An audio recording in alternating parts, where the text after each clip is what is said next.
Tom O'Connor. He's a senior foreign policy writer at Newsweek magazine. Tom, always good seeing you. So firstly, just give us the U.S. reaction to the fighting in Panjshir Valley and the Women's March Saturday.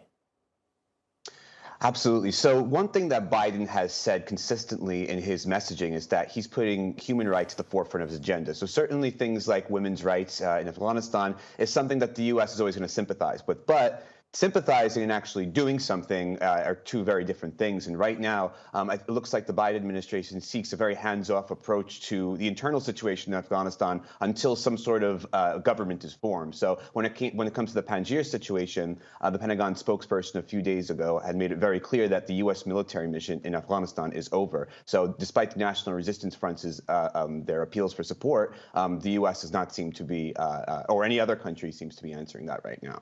The U.S. had always said that before they left, they would always stay, well, some of their forces would stay back to provide some sort of support to the Taliban. Is the U.S. intending to even play some sort of consulting role in this government that the Taliban wants to create?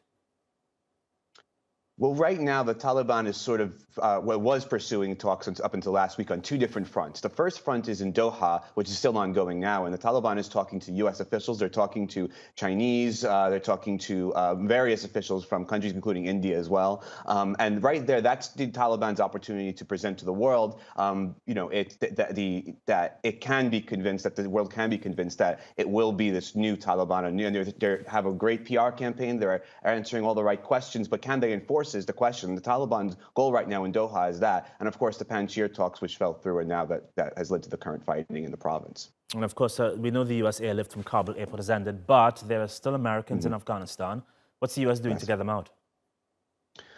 Well, Secretary Blinken just the other day had talked extensively on the fact that they're opening basically cases for each of these people. But what's important to remember is a lot of these people, I think there's about 100 or so, we don't have an exact number, are dual citizens. So these are Afghan Americans by and large. And, many of them perhaps don't want to leave the country. I mean, they have families there and it's difficult to uproot yourself. So, and of course, there does seem to be people who do want to leave. So what the State Department is trying to do is work through the Taliban, work through their own diplomatic presence in partnered countries to secure their exit from Afghanistan. The Taliban has so far promised to allow that to happen.